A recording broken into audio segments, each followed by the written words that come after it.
Aloha and good evening, everyone. It is Monday, August 26, 2024, and the time is 6:03 p.m. on Monday, August 26, 2024. Will the special meeting of the Committee on Planning and Economy please come to order?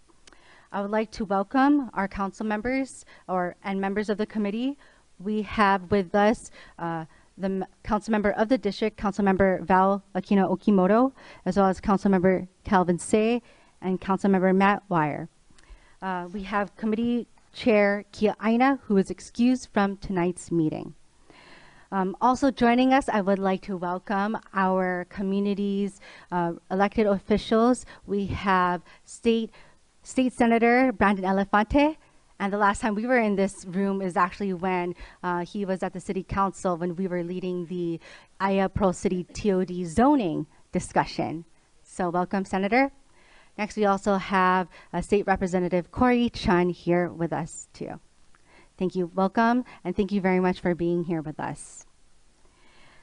Tonight, we are holding a special planning and the economy meeting here at Leeward Community College in room ED201B. We are located at 96-045 Alaike Street to receive feedback and information from the communities in Councilmember Okimoto's Council District 8 on the revised Primary Urban Center Development Plan, which at the Council is introduced as Bill 24, 2024. Which will guide development from Kahala to Pro City. This meeting, once again, will be focused for Councilmember Okimoto's District 8, and there will be a short presentation by the Department of Planning and Permitting on the plan highlights and focal points for District 8, which, as her neighboring district, we get to share a lot of the same resources in our community. Then it will be followed by public testimony and then discussion by the members. Members of the public may provide oral testimony here in room ED201B at Leeward Community College. This is a special in-person meeting and not a remote meeting by interactive conference technology. So virtual testimony will not be available. Before testifying, each person must state their name for the record, and testimony will be limited to a 1-minute presentation. All persons who have registered to testify will be called upon first, and at the sound of the buzzer, please conclude your remarks promptly.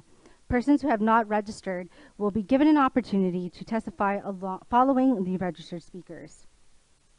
Written testimonies, including the testifier's address, email address, and phone number, will be available to the public as described on the posted agenda. As a courtesy, please turn off or silence all cell phones for the duration of this meeting. Restrooms are located on the Diamond Head side of the building. Although it's behind me, I would ask for everyone to please exit at that front door where you entered from, go around to the hallway to go to the restrooms, and you'll be able to follow the arrows that way. So if we lose quorum during the meeting, I will have to recess until we regain quorum, just letting everyone know. Now, for the Primary Urban Center Development Plan, a lot of us know once again that it is Bill 24, 2024, but the discussions started maybe 7 years ago or so, when we started discussions about it in the community, and discussions then began at the Department of Planning and Permitting with the Planning Commission, as well as different discussions before it came to the City Council. When it came to the City Council, we wanted to ensure that we had our community's input, and since it affects 5 council districts, as well as more than around 22 different neighborhood boards, we wanted to ensure that we were able to first out, reach out to the different neighborhood board members, our neighbors, as well as to share in our communities and invite the members to our districts as well. So we thank everyone, especially our council team, our city clerk's team, and as well as our Office of Council Services team, as well as Access Media and Olelo, for being able to really make these many different community meetings happen. We really, really appreciate it. We would not be able to do it without you all. With that, I would like to introduce and hand the mic over or hand the floor over to the district's council member. We have Council Member Val Aquino Okimoto. Thank you, Committee Vice Chair Cordero. And thank you again for everyone being here with us. The primary urban center development plan area includes portions of Aiea, Waimalu, Newtown, and Pearl City, which are all in my district, Council District 8. And here with us tonight, we're grateful and would like to welcome from DPP, Dina Wong, who is the DPP Chief Planner, as well as Noel Cole, our DPP Planner from the Department of Planning and Permitting of the Honolulu City, City and County of Honolulu. They will be giving a brief presentation of the plan, focusing on highlights and focal points pertaining to Council District 8. For your information, this presentation is available online as Departmental Communication 627-2024. Before we move to questions and, oh, I'm sorry. Here we go, yes. So we'd like to turn the time over to DPP.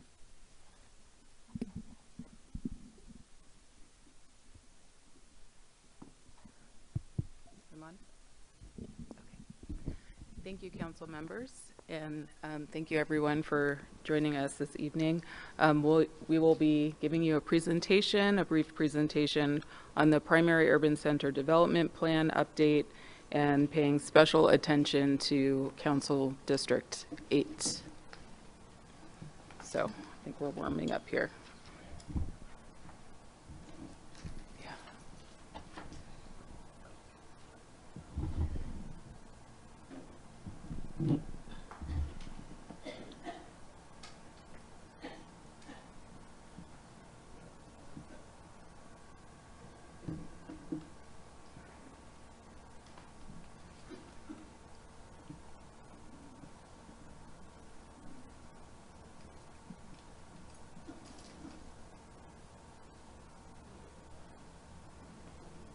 See it down there.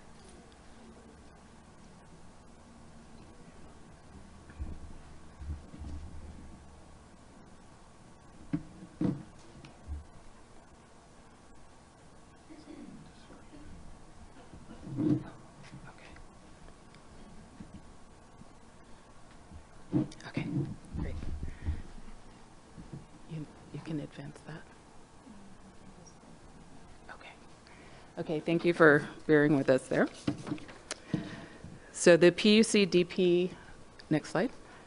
The PUC-DP update was done by the Department of Planning and Permitting and a consultant team led by Ramey and Associates between 2017 and 2023. So as was mentioned, this has been in the works for about almost 7 years. The primary urban center stretches from Wailikahala to Pearl City. It's one of the city's 8 planning regions, and it is termed a development plan because along with EVA, those are the 2 regions that are designated for growth. So, and Central Oahu to a lesser extent. Most of the other regions are called sustainable communities plans because those areas are considered either rural or more stable. So the general plan is the guiding document that lays out this directed growth approach, and it hasn't changed very much since the 1970s, actually. Next slide.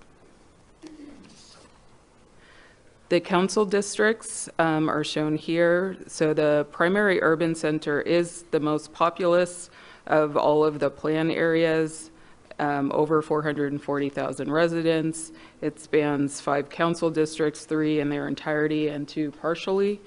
And tonight we're going to be discussing the portion of District 8 that falls within the PUC. So District 8 extends beyond the PUC, but within the PUC, it includes the areas of a portion of Aiea, Waimalu, Newtown, and Pearl City.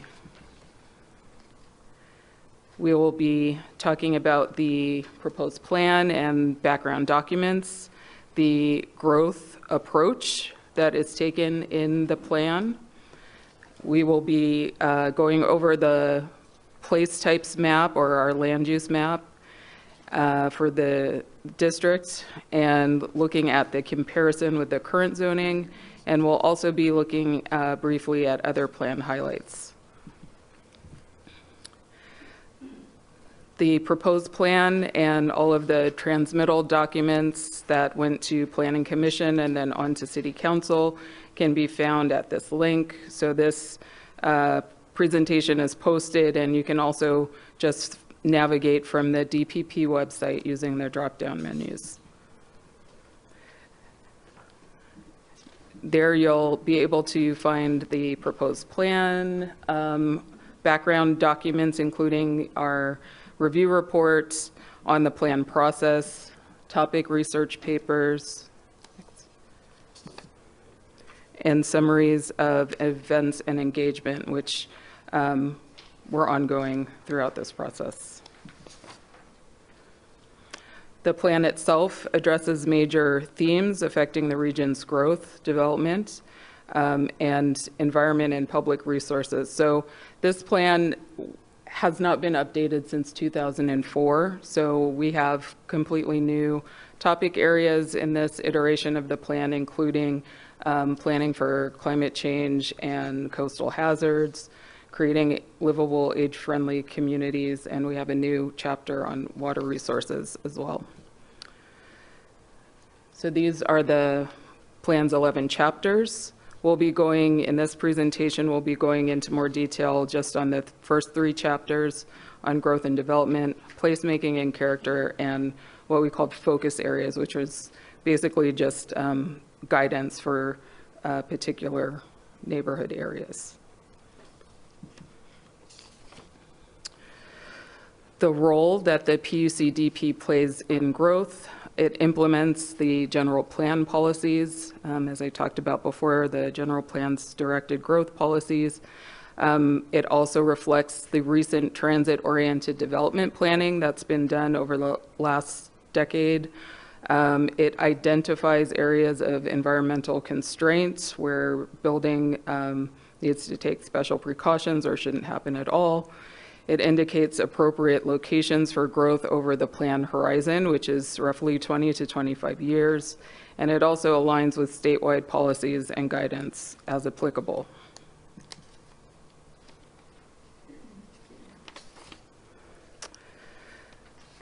So just to set the context, the current population projections for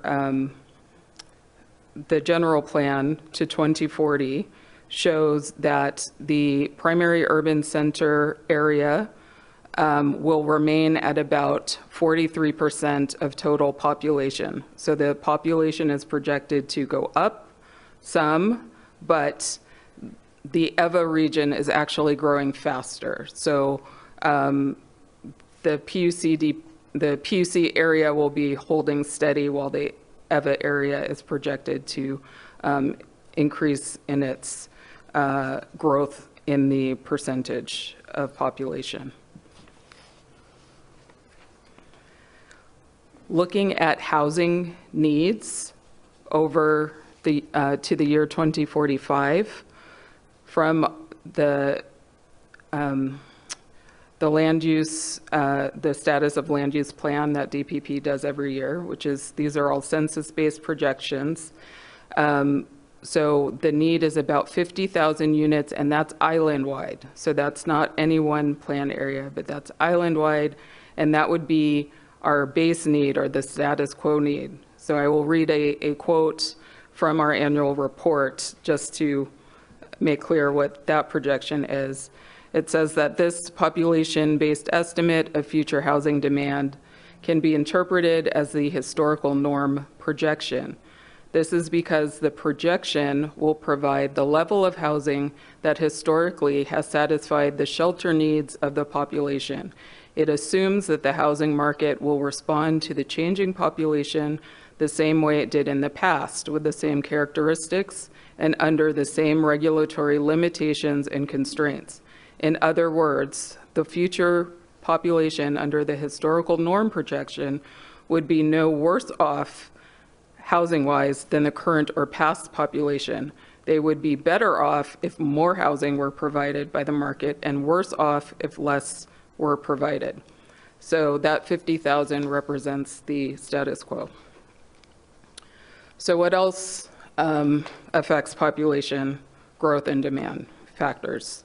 So we're showing here latent housing demand. So we have a lot of demand, unfulfilled demand, especially for multifamily housing and also affordable housing.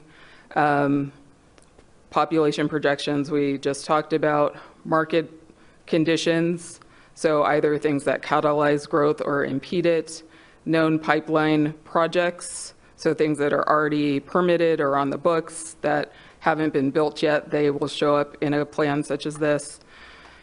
Infrastructure planning and availability, environmental constraints, individual decisions of property owners, and also the structure, age, and conditions. So that is one thing I wanted to highlight, that the focus areas in the plan, apart from the growth areas, are looking more at these older neighborhoods where we would expect just regular turnover to happen, and how can we help guide that growth or replacement in a way that fits within the community. So the approach to growth from the PUCDP is to focus the majority of future growth near transit and daily services. So the lion's share of growth is meant to go in the TOD districts, aligning infrastructure expansion with those priority growth areas, investing in bus transit supportive corridors, so areas outside of the TOD, but that are also commercial thoroughfares may benefit from lesser infill and high rapid transit, for example. Growing sustainably by avoiding environmentally constrained areas and maintaining the urban growth boundary. So DPP has been very successful over the decades in keeping growth within the urban growth boundary, and that is a policy to keep the Malka and water recharge areas free of development, supporting walkable and well-designed development, and encouraging context-sensitive redevelopment and infill. So this is what the place types or land use map looks like in this area. It's organized around the concept of place types. So per the city charter, these maps are meant to be more generalized or more conceptual than the zoning maps that then turn into the implementing ordinances.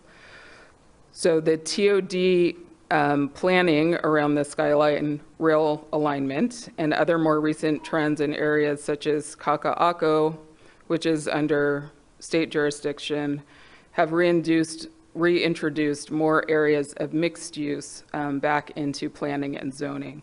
So to account for that trend towards more mixed uses in the rail station area, which is widespread throughout the PUC, we accounted for that by using this context or this concept of place types. So the result is the updated land use map, and we'll go into what the map colors signify in just a few minutes. So first, this is just showing you where those TOD areas are, where the stations are. The primary urban center contains 15 of the 21 stations on the Skyline built and planned rail alignment. Of those, the last 3 stations fall within the PUC of the operating stations from East Kapolei to Aloha Stadium. The remaining Skyline portions within the PUC are likely to be built within the plan horizon to 2045. So we have one extension from the stadium to the airport. It should be in operation in around 2025, and then from there to city center, the current timeline is to 2031. The last two planned stations are not yet dated, and those go out to Ala Moana Center. The city has TOD area plans that each correspond with the nearby Skyline stations, and often they group several stations together, as is the case in the Aiea Pearl City TOD neighborhood plan. This plan covers 3 station areas: Leeward Community College, Waiava, or the Pearl Highlands station area. Next. And also the Pearl Ridge station area. So all of these are envisioned as urban centers and regional shopping destinations, with the Pearl Ridge Center being more dense than the former 2. And actually the first one is really just focused on the providing connectivity for Leeward Community College. So returning to the place types map, the maps are overall consistent, but less detailed than zoning, as I mentioned, and the purpose is to broadly look out into the future and look at areas that are where growth is being diverted, where growth may be expected, and based on various features, and where growth should be constrained. So this figure illustrates the PUC place type scale. So it's divided between residential areas and commercial and mixed use areas, from low density to high density. So that's basically what it's showing. It's not necessarily saying exactly what the uses are, but it's talking about the form and it's talking about the intensity of the development.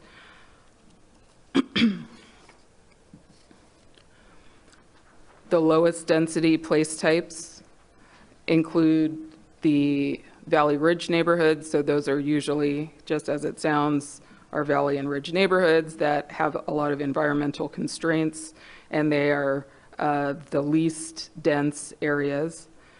The near town neighborhoods are fairly low density, but that's where you would find things like townhomes or fourplexes, that sort of development. And the commercial and mixed use areas that go with the low density development is called near town corridor center low. The mid-density place types, so this is starting with commercial first on the left. This corresponds to business and business mixed use and apartment mixed use type zoning. And that corresponds with more walkable, multifamily residential areas that corresponding to some residential and some apartment zoning, and up to mid-density apartment zoning.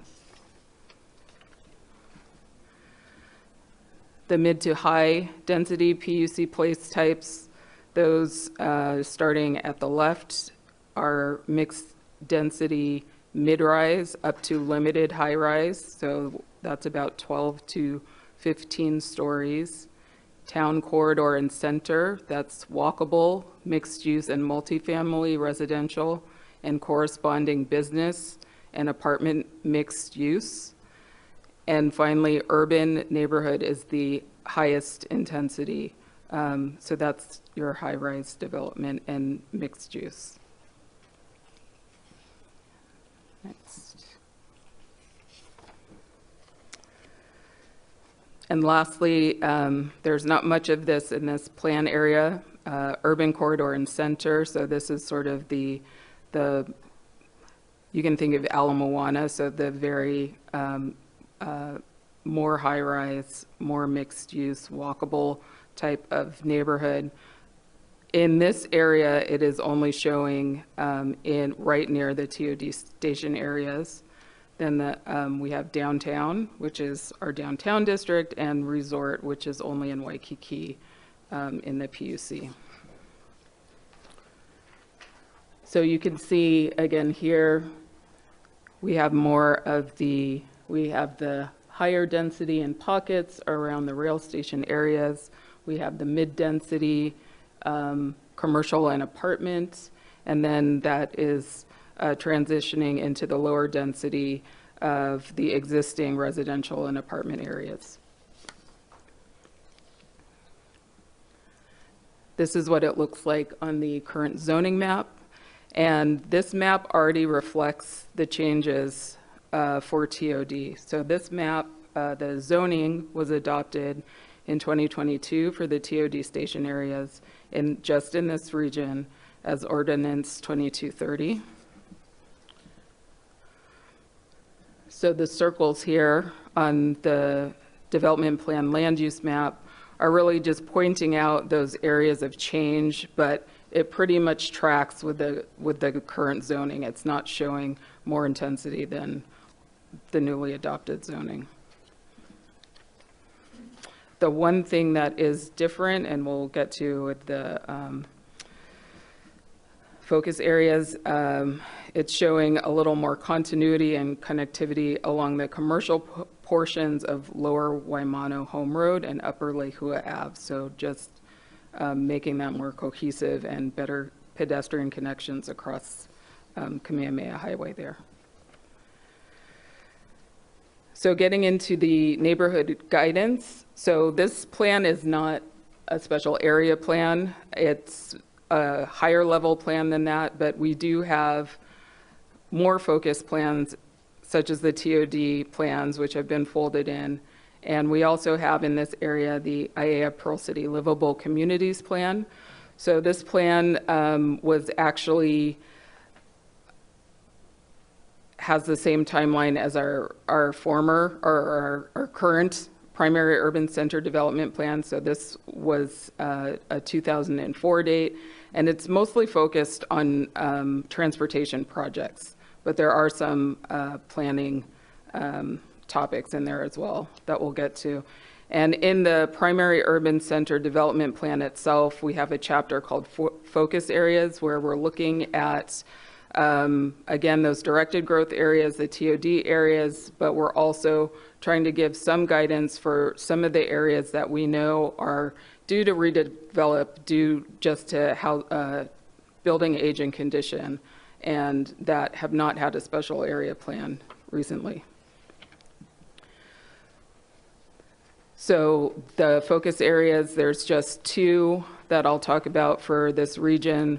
One is the Pearl Ridge and Pearl Highland station areas. So those are grouped together, obviously not the same place, but they have the near town corridor center medium and the town corridor center and urban corridor center. So the higher density is the Pearl Ridge and the mid density is more the Pearl Highlands. And these areas are about making those regional mall environments much more livable, mixed use, and walkable, creating permanent open space at key locations and emphasizing walkability. So the other focus area, and again, this is in the areas that are not necessarily directed growth, but they are older and maybe in need of some attention in proximity to the development that's coming online with the TOD areas. So Upper Lehua, Lower Waimano Home Road. So just that commercial strip on either side of Kamehameha Highway. The guidance is to make that a more walkable and true neighborhood center, more of a main street that emphasizes ground floor uses, and it can use traffic calming and pedestrian and connectivity improvements. So this is showing actually, you know, that sort of scale. This is a complete streets project that was done in Kailua.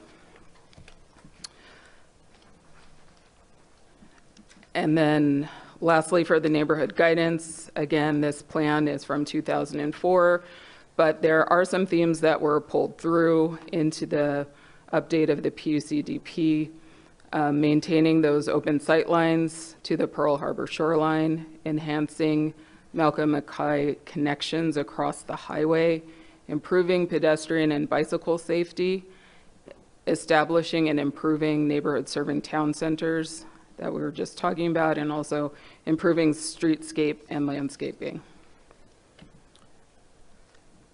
So finally, I'll just go briefly through some of what's in the rest of the plan, just a few highlights for District 8. Each of the plan chapters has accompanying graphics, and most of them have maps that show either east or west, or east, central, and west.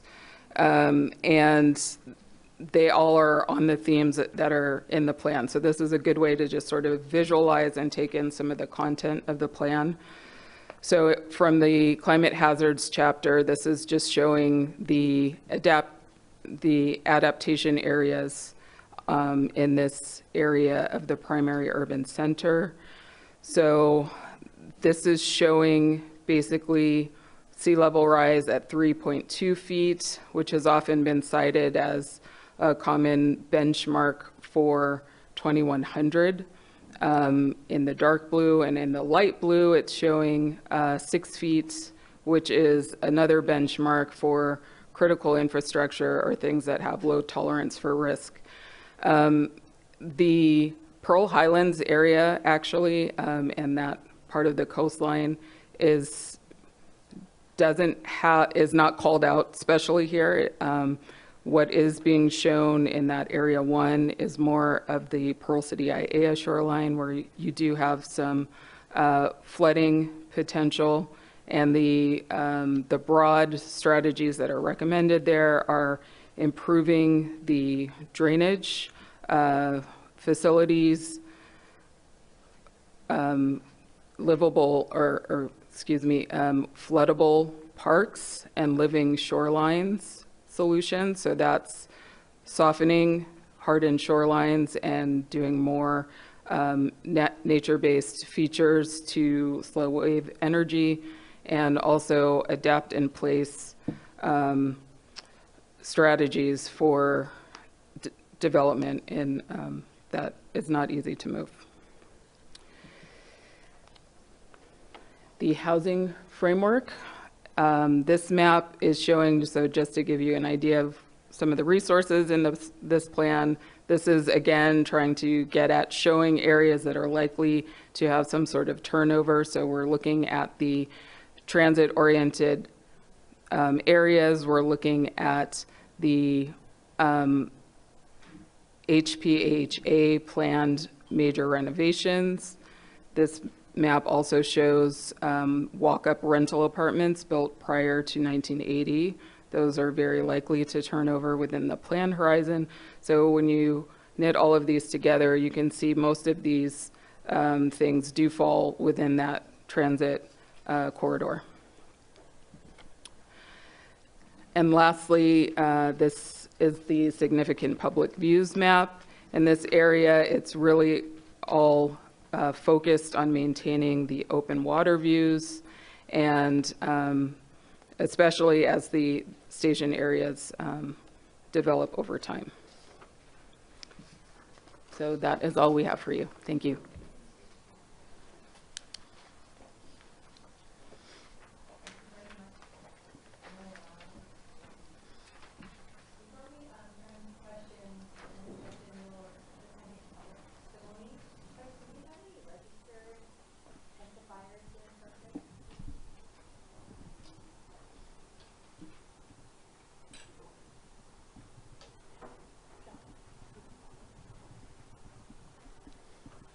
Chair, there are none. Thank you. Is there anyone here who would testify? If there is anyone, please come forward, and there is a microphone, and you can begin testifying.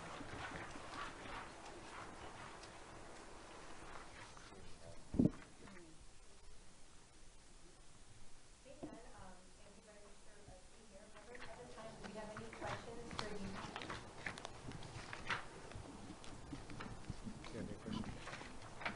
I have one, if that's okay, and I'll turn it over to my colleagues here with me. In previous plans for this area, specifically in the Highlands area, there was a site for a parking structure that I know would have, impacted in a positive way, not just this community, but other parts of the island. And since that time, for our Central Oahu residents, that plan has seemed to have changed, and we understand, that there are reasons for it.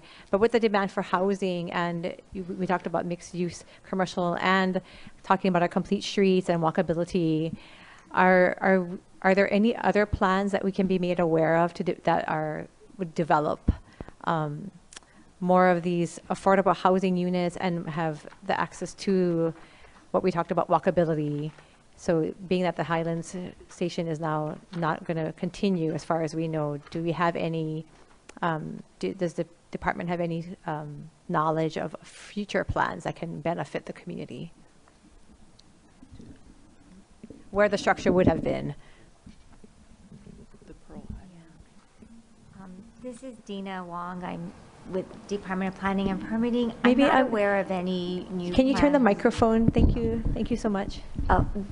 This is Dina Wong with DPP. At this time, I'm not aware of any plans for that parking, an alternate parking structure. However, that is a great point, and council can certainly add language to encourage parking for rail riders.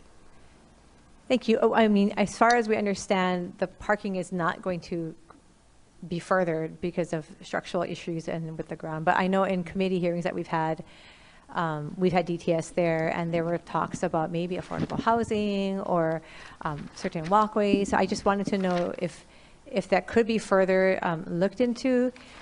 And it is just right here in the area that we're sitting in, because it was unfortunate that we couldn't continue with that parking structure. And I understand why the Heart decided to not continue with that. But if we could get more information on what could we do with that area. We know that this area that you talked about, the complete streets, right here we have the Lehua and the Waimano Home Road, and the plans for complete streets. So I drive past this area a lot, and I do have concerns about how the safety of it. So I would like to know if there's any future plans that we could be aware of, and what we can do on the council level to support furthering, supporting the complete streets and not having this structure that was planned to be in this area not go to waste. But we want to make sure that we can use the area to service the community and our county and our city here the best, the residents on this island. Okay, thank you. We get your question now, and we'll definitely Thank you. look into that and let you know if we have any more Thank you. information to provide. Members, yes, Committee Vice Chair Cordero.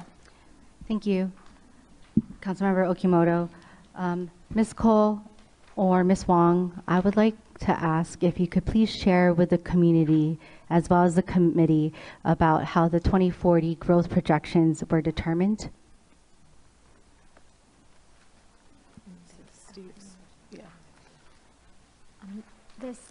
This is Dina Wong. The slide that Noel showed earlier was from our annual report on the status of land use on Oahu. And basically, the city, in that report, we start with the county-wide projection that DBED provides.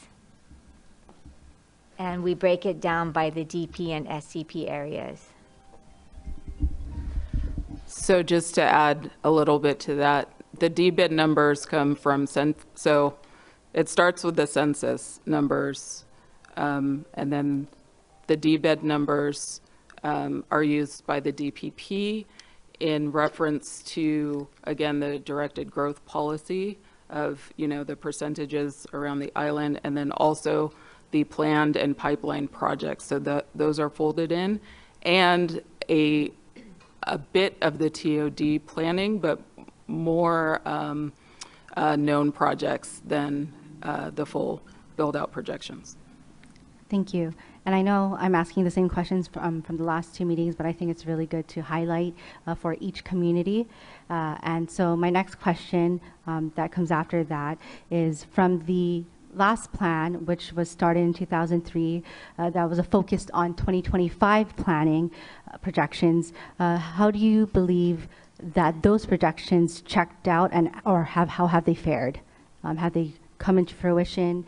Has the growth in certain areas actually grown in the areas that we projected in the 2003 or 2004 plan? So the 2004 plan didn't have a lot of necessarily projections in it, in numerical projections, I will say. But the land use reports that DPP produces year over year, sometimes they're 2 years apart, those tend to be fairly accurate. Yeah. Okay, thank you.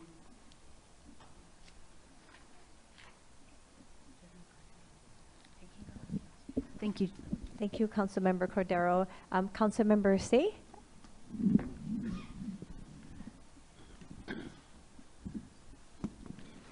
Noel, thank you very much for your presentation. For the general public at large, could you explain to the public what is the PUC's role, primary urban center's role in growth? Is it a focus that all other areas that are not part of the PUC, the primary urban center, will be given a relief in regards to population growth? So the primary urban center, the general plan calls for the full development of the primary urban center, but that does not mean, so that means it is a directed growth area, but it doesn't mean that we should grow in inappropriate ways. So in the primary urban center, the focus is on how do we maximize housing for those who want to live in this job and residential center in a way that best serves the community and protects resources. In terms of further or faster growth, that is being seen more in the EVA area, but the primary urban center will continue to grow to an extent. And also the other thing that we emphasize is that there was turnover given the age and condition of buildings. And so as those redevelop, we want to make sure that we're redeveloping in such a way that best serves the community again. Okay, thank you. Because looking at your population distribution, I'm just happy, coming from the primary urban center, that the major growth will probably happen at the EVA area, along with the central Oahu, as far as the growth. I'll say that for the record, because coming from District 5 of Oahu's development plans, that's where the biggest growth is, where we've had a lot of individuals who are very much disturbed about my votes on a lot of projects that are in primary urban center, District 5, which is our council district. Just to make you folks aware. Number two, I just can't realize on your page in regards to table 2.1, in regards to units needed to house projected population. Where did we get the information from? What source? That's again from the annual status of land use report we have a statistics and information branch in DPP that does that report. Well, is that with the state or with the city or federal government? It's with the city. Those are city numbers. Okay. Yep. Because the goal of 50,000 units is very, very ambitious. That's island-wide. That's not in the primary urban center. And that's to 2045. Okay, for the general public at large, you heard that. It's at the stage of the year 2045. This being 2024, we've got 21 years to catch up to that projection, right? Yes. So we are doing our best at the city level, Chair. And finally, the other question I had was that this plan, is it a plan that DPP is involved with as far as coming before the council in support of or no position. Last week we had a great discussion in regards to infrastructure, and it was not on the TOD corridor. That's the kind of question I pose to the administration, primarily because what is the priority of the administration? If you're not going to be addressing the TOD infrastructure, then don't state it for the record. That we'll be looking at other areas of this county of Oahu as far as infrastructure development. I ask these questions primarily because our forefathers or predecessors stated for the record that with the corridor of the rail, we would have more development, housing development. It seems like it's not bearing its fruits at this point in time. And that's why I pose a question for future administrations and council members to be aware of this issue. And also send a message to my good friends out there who are with the state government. We need your support. County government cannot provide all infrastructure for all things, whereby we have to even try to replace old infrastructure. So I'm just bringing this up primarily because it is on record, it is recorded, and it will help our future council members and administration. So thank you very much for a job well done. I know it's a plan, but it's a plan that I think the council members really follow thoroughly. It's just that we need the support of everyone. Thank you. Thank you. Thank you, Councilmember See. Councilmember Wire. Thank you, Councilmember Okimoto, as the area council member. I did want to just echo Councilmember Okimoto's sentiments, understanding the actions that Hart took to ensure that the project was timely and, meeting the needs of the community in terms of cost as well. Do see a great need for both the parking and also the pedestrian access, both because I think having the parking at Pearl Highlands makes it more desirable and more usable by folks, particularly Central Oahu, and also, of course, makes it safer to cross from, the Makai to the Mauka side of the highway. So echo those sentiments and do appreciate the conversation that DLM and DTS have been having. I had a particular question when we're looking at the rail timeline, and I think there's a lot of conversation in the community as well just about rail ridership, right? And we're on this path working towards, Civic Center, possibly beyond, right? But not there yet, right? Because we just had the recent award. And of course, we're having conversations in terms of what development looks like and adding density and height and projects along TOD. And so I just wonder if you could share a little bit about that process and what it looks like, because I think sometimes it's hard for the community to wrap their mind around where we're going or what we're working towards, because they see the project as it is now, right? And then maybe you could just kind of add to what it's going to look like going forward, both in terms of the project and then the development in the PUC. Sure. I will try. So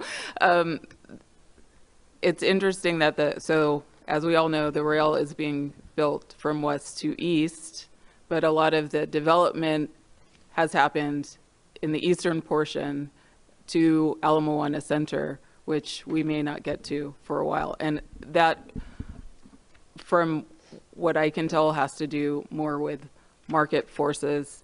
We do have the option to develop within the TOD special district area even before the zoning is adopted through the interim interim development permits process, which council is familiar with and which the public may not be as familiar with. So yes, some of those areas may take off before the rail is actually in them. So I think the rail itself will catalyze growth where it is already running, but there may be other areas that for other reasons are attractive to development before that time happens. And so they are looking to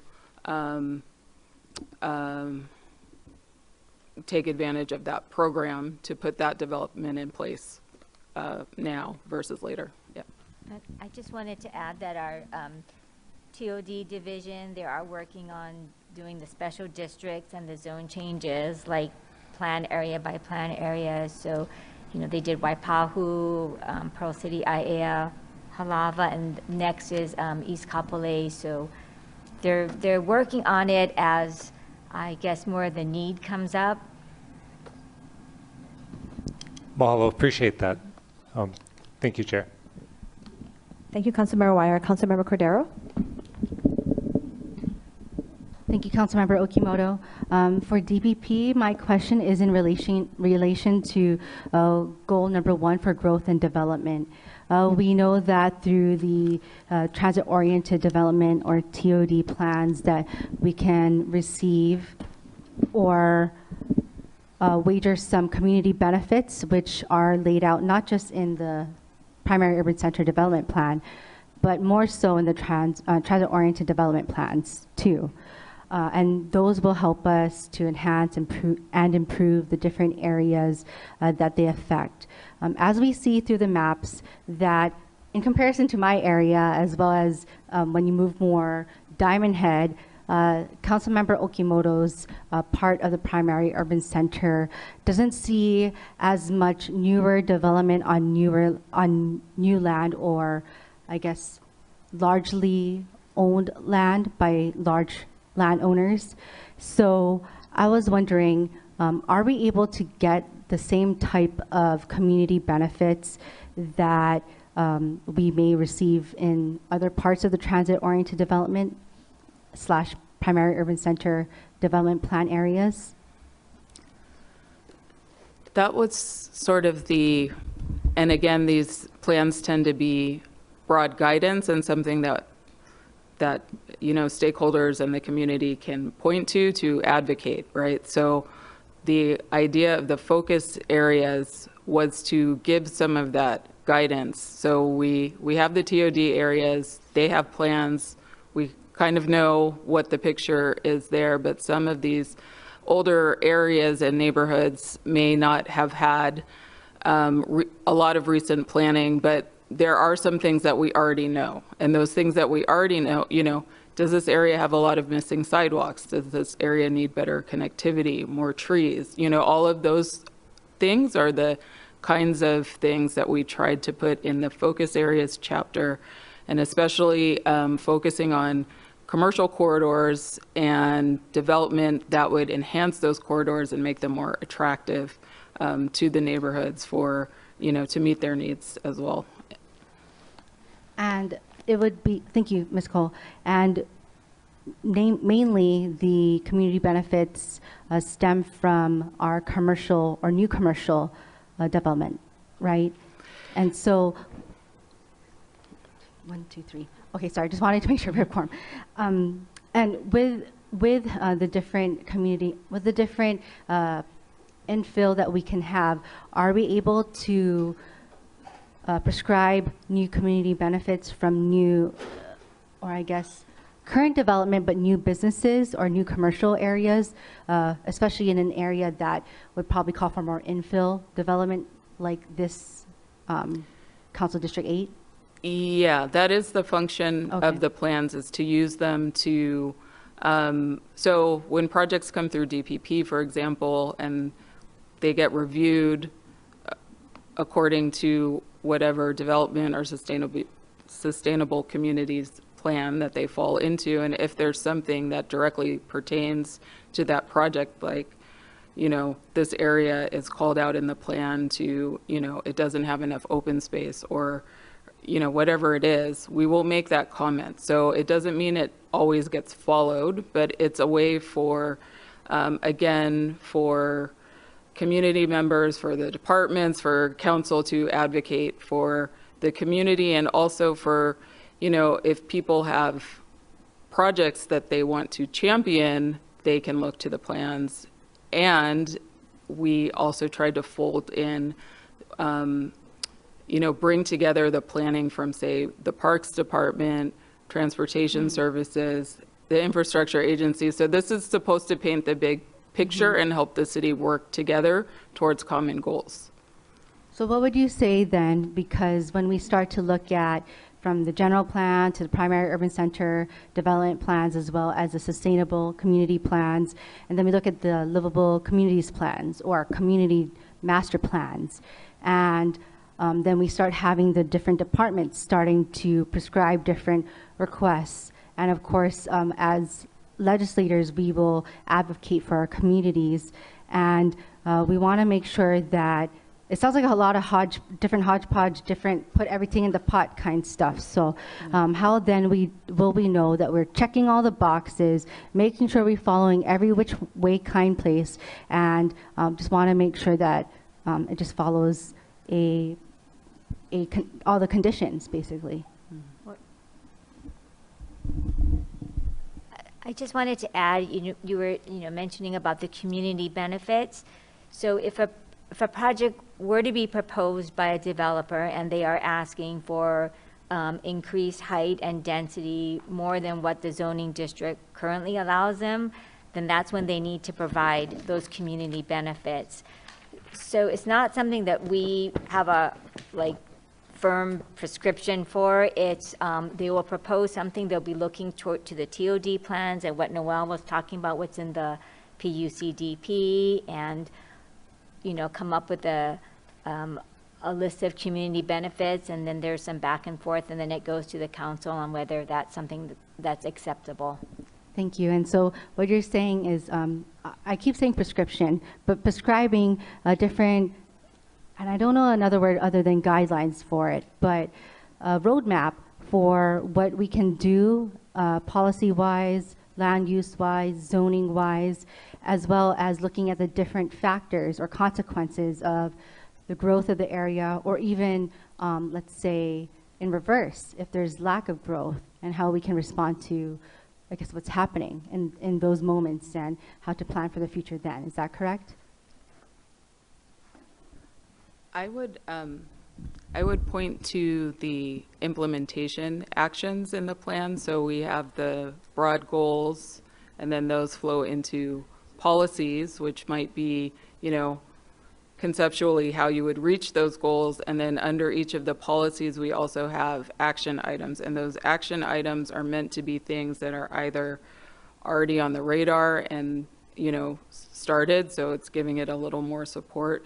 Again, things that we already know are our needs and wants, and projects that, there are some that are harder to do and some that are more low-hanging fruit. There are some that have champions and some that may not, but they are all actions that have been identified as either things that are very achievable within the plan horizon, or things that are important enough that even if we're not quite sure how we'll get there, they still need to, they still rose to the level of being included in the plan. So that would be a good place to start to look.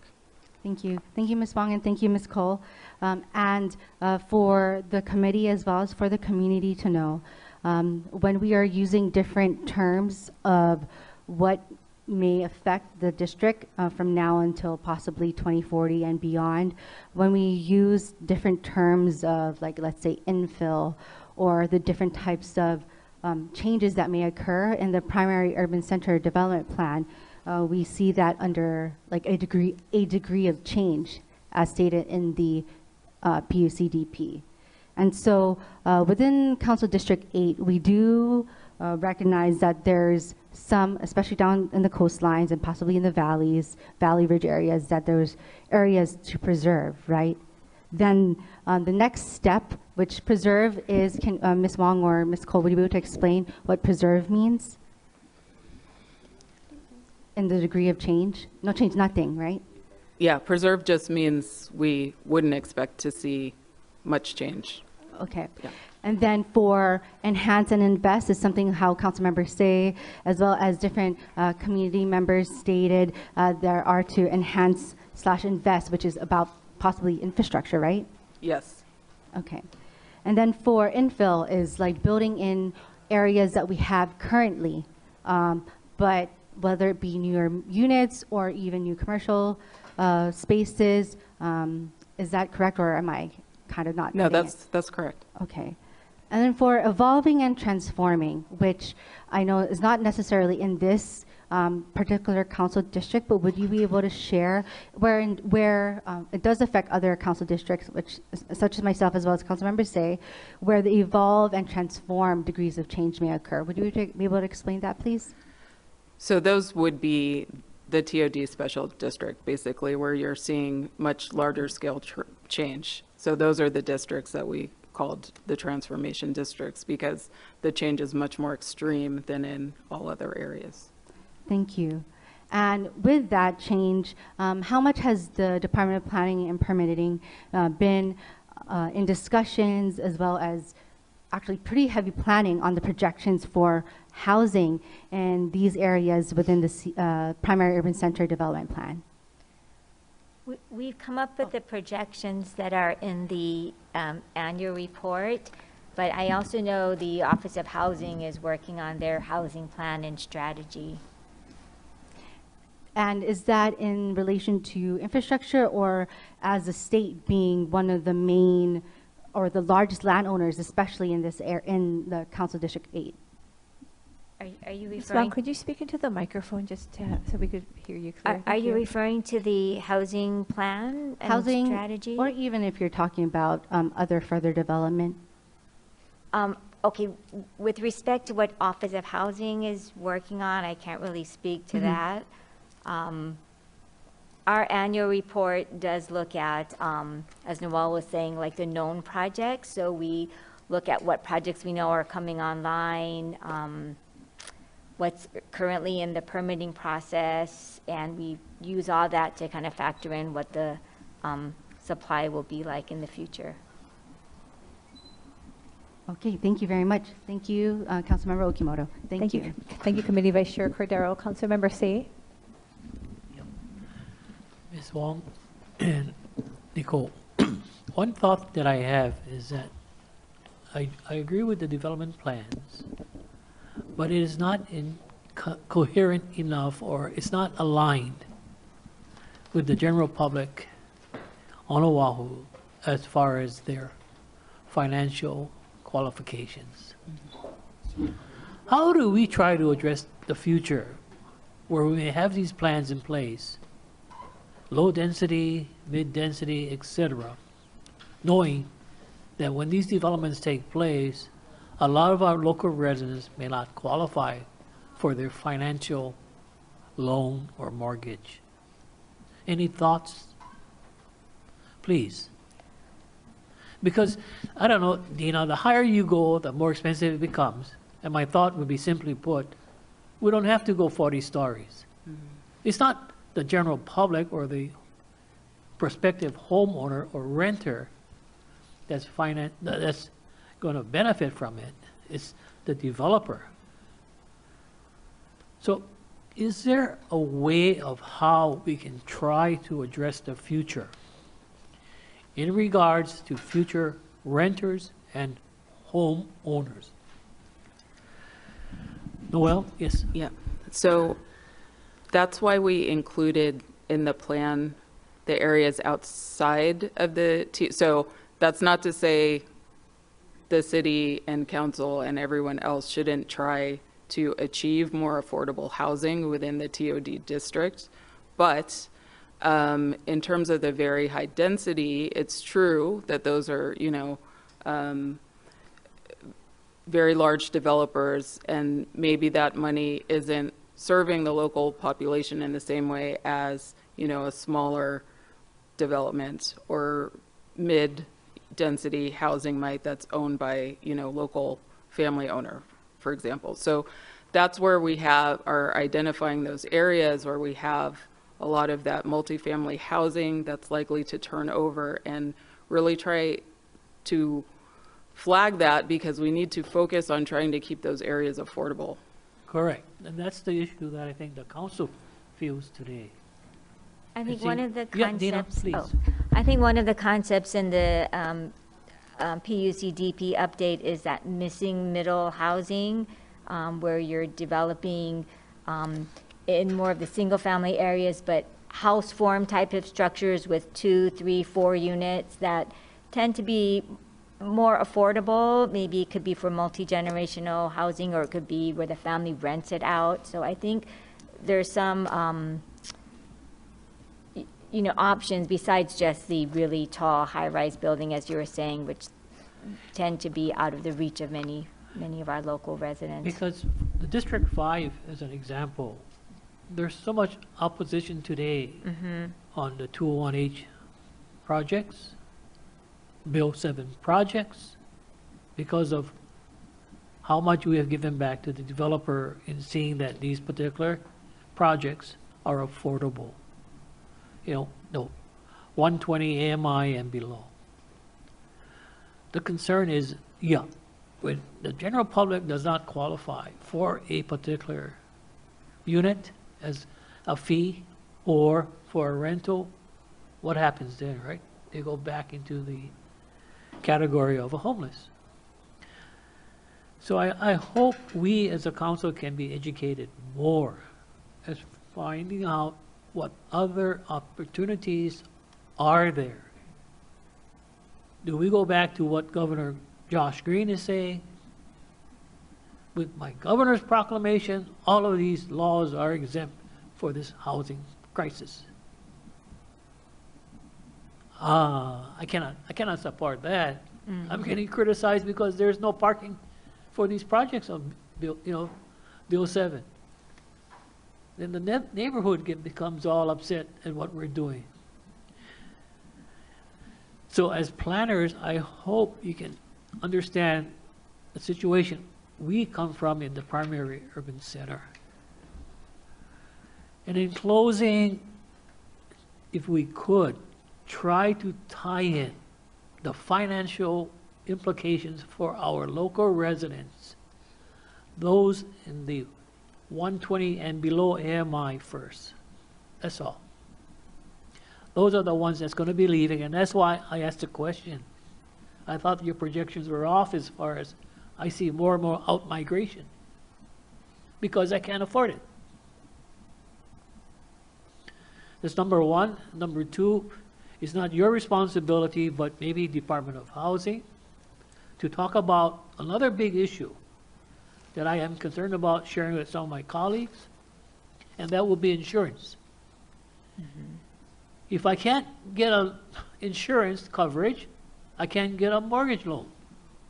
If I can't get a mortgage loan, the developer ain't gonna build. I've learned this just during this past 4 years. So what I'm stating tonight is not for Calvin's sake. It's for the future generation of having an opportunity to live in this state and county that I love so much. Thank you. Thank you. Thank you, Councilmember Say. Councilmember Wire. Mahalo, Councilmember Okimoto.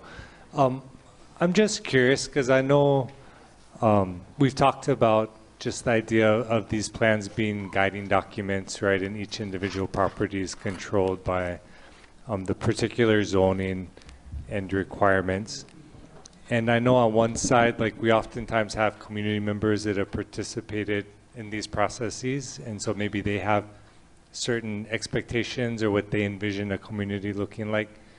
And then I think on the other side, at least some of the feedback we've been getting is that we have folks seeking to build housing that suggests that it'd be helpful to have maybe more precision and specificity in terms of what the trade-off is, right? In terms of, say, for example, height and density, and what the exact expected community benefit would be, if that makes sense. And so I'm just wondering, I'm in your position as planners, and then of course going through this process, if you have any insight on that, because a part of me wonders if the greater specificity would both benefit the community looking in, where they can see, okay, this is what we can reasonably expect, and then on the other side, possibly benefit, right, folks trying to build housing that maybe come in and want to be able to build their financial stack. But of course, you know, I want to hear your insight on that,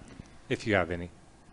I think for folks that want to, you know, just the mom and pop folks that are wanting to redevelop their property or to build a home, really they just need to follow what's in our land use ordinance, right? That's really clear what the development standards are. And then if you have the larger developers that are coming in for those interim plan development transit permits, I've heard mixed things, as you were saying, on whether it should be a prescribed set of benefits they offer or they're required to do, or whether we offer this flexibility. So it can go both ways, but I think if it were to become more prescriptive, it would require changing the ordinance. I would just add, the other way I was thinking about what you asked was really in the specificity that's in zoning. So the zoning is being updated currently, and the timing is going to allow us to be able to more closely incorporate some of the concepts in the plan, because the zoning helps. It's not the only thing that implements plans, but it's one of the things, especially when you're talking about understanding, you know, the form and density, and having people be able to envision what certain areas look like. That's all of that specificity comes with the zoning. Really appreciate that, because I think we've gotten, and I've gotten the feedback from both sides too, right? Because say for a TOD plan, we've gotten feedback where community invested a lot of time, and then they're like, you know, what's with this project? This is clearly outside what we expected. And then on the other side, like we're saying, like folks that are saying it's challenging maybe to come in and build, you know, the financing without understanding the exact trade-offs that are going to happen. But then at the same time, that's kind of the purpose of planning, I would think, is to really meet the needs of the individual areas and communities. But appreciate the insight. Thank you, Councilmember. Members, any further questions for DPP? Oh, okay, it's Councilmember Say. Thank you very much. I'm really happy that I can ask these type of questions publicly. Are there any thoughts about, and I'm not pointing fingers at my two good friends and colleagues from the state, that sometimes should they not step back and reflect that who is in charge of planning and zoning? Is it the state or is it the county? And I bring this question because it is a concern for me as far as the grab that is happening under the guise of housing. And I bring this issue up because it is going to be an issue in the out years also. If, as an example, when I was there with the state in regards to Kaka'ako, Kaka'ako is motivating the council to address the vacant home tax. It's not residential. Homes in Palolo, Manoa, Makiki, Kaimiki, Kapuhulu, etc. It's Kaka'ako, where they see the dark lights. What I'm trying to share with the three of you who are planners with DPP, these concerns that I voiced to you this evening, I hope you voice with your deputy directors and directors. You are the conscience because you are the civil service employee. Your directors and deputies are for 8 years. But do we ever have any discussion with the state when they pass these type of laws that affect the counties? Well, Dina? we do follow the legislative session and submit testimony on bills when they when they're brought up. So we take a position that way.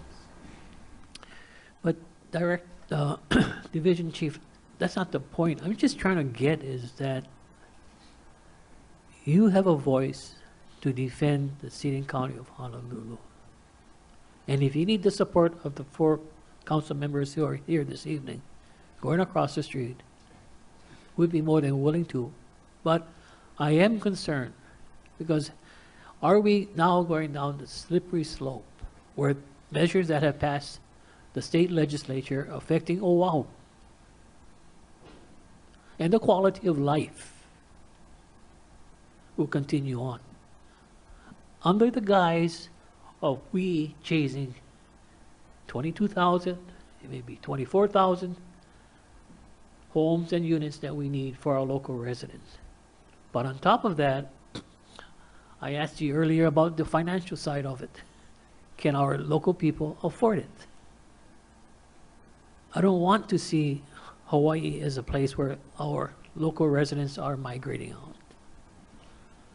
This is our home, this is our place, and I just bring this up because I don't know if anybody has talked like this in front of you, in front of the general public at large. But it is a concern about the future generations having an opportunity to live in this beautiful state and county that we live in. And for the 3 of you, thank you very much.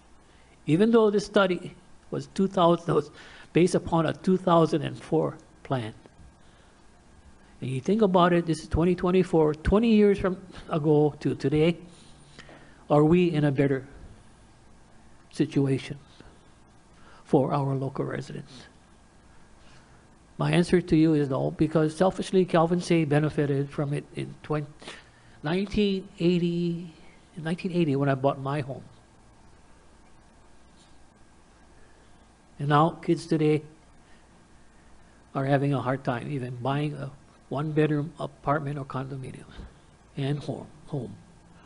So in closing, I just bring this up. I want the general public to hear what we're saying, that we are concerned about the plans of Oahu, but you folks are doing a great job in giving us the opportunity of sharing our Manawa with you. Thank you. Thank you. Thank you, Councilmember Say. I really appreciate all of the questions that were brought from the members of the committee here. Before we continue on, I just want to open up to the public again. Is there anyone here who wishes to testify on what we're talking about this time? Yes, and if you could just come to the microphone and state your name, identify yourself, and you can proceed with your testimony. Thank you for being patient. I'll try to make this quick. I know everybody wants to go home, mainly me. It's late. Okay. Aloha, my name is Ashley Loa, and I'm here as someone whose family has lived in Manana and the Halava area for 5 generations. So we've been fortunate to see the growth over the years to accommodate the growing population in this area. Pearl City has many kupuna and young families with young keiki, such as my own. We want to ensure that this area has the necessary infrastructure in place, like first responder facilities, parks, and public transit options that account for the needs of our growing community, including the underserved communities below Kamehameha Highway that also need the same resources that the communities above Kamehameha Highway are afforded. I am supportive of the context-sensitive redevelopment and infill because Pearl City does not have extra free, non-developed land to build on. So I'm wondering if the city and the state rep and senator are here, we asked to look at partnerships such as the military to provide support, like utilizing military housing and transforming units to local housing. I have a friend whose nephew catches the rail after school from Kapolei to the Halava station, and then grandma picks him up to take him to football practice since dad gets off work late. But that's just a quick example of how public infrastructure supports the needs of our community. Mahalo. Thank you so much, Ashley. Members, do we have any questions for the testifier? We're really thankful for you to be here and sharing that. And I hope that you and whoever here is from the communities that we're representing can understand, especially as Councilmember Say has stated, that we really are looking into everything, because while we're trying to address the housing, we want to make sure that the communities surrounding and the infrastructure surrounding what we're doing will also be done in an organized and the correct manner. So thank you so much. Yeah, thank you for being here. Thank you for what you're doing. Thank you. And to And to DPP too. There. Thank you. And we are grateful for DPP to be here tonight. Yeah. Thank you. Seeing no further testifiers at this time. Oh. We would like to welcome and open the microphone if Senator Elefante or Representative Chan, did you want to share anything? Former Speaker of the House is putting you on the spot, but we just want to welcome you and thank you for being here. Thank you for all that you're doing on behalf of the community as well. Okay, seeing no further testifiers or business at this time, I will now gladly turn the meeting back over to our Planning and Economy Committee Vice Chair Cordero. Thank you. Thank you, Councilmember Okimoto, and we want to thank the District 8 community for having us here. We also want to thank the Leeward Community College for also hosting us tonight. We want to thank everyone for participating this evening, or those who are watching on Olelo for just thinking of these plans critically and continuing to provide your mana'o about this plan, but also how we are going to be including this in our future policies for the future. For your information, this is not our last committee meeting in the community. The last remaining scheduled community-based planning and the economy committee for the primary urban center development plan will be held on Monday, September 23, 2024.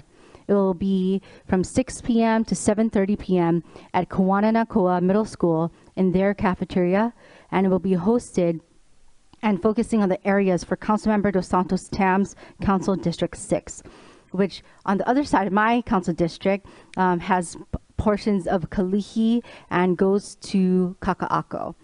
As we did here this evening, the Department of Planning and Permitting will be attending this last community-based meeting and providing a short presentation of the plan highlights and focal points for that Council District 6. And we hope to get all of our communities involved as we continue our discussion for the plan. I do want to note that, that although we are having just one community-based meeting for our for this committee, that discussion doesn't end just at these committees. Please continue to work with your council members and area elected officials to ensure that your voice is heard and reflected in the plan. We also will be hearing the amendments for the primary urban center development plan and the planning and the economies committee meeting on September 26th. Is that correct?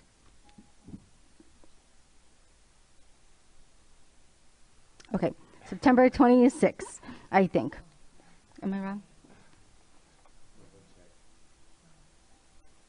26th. Yes, September 26th at 9 a.m. I do want to thank once again the Leeward Community College. I want to thank Chancellor Carlos Penaloza, Mr. William Akama, Ms. Lonnie O'Neill, and the staff here at Leeward Community College for accommodating us and allowing the use of room ED 201 for tonight's meeting. I also, once again, want to thank the council teams, the legislative branch teams that we have from our Office of Council Services, the City Office of the City Clerk, all the council staff, and especially the city administrations, the Department of Planning and Permitting for being here and making this happen, as well as the other different meetings that we've had and our last one that we're having. So we will allow for a round of applause for everyone that has been making this happen. With that, there being no further business, this meeting is adjourned.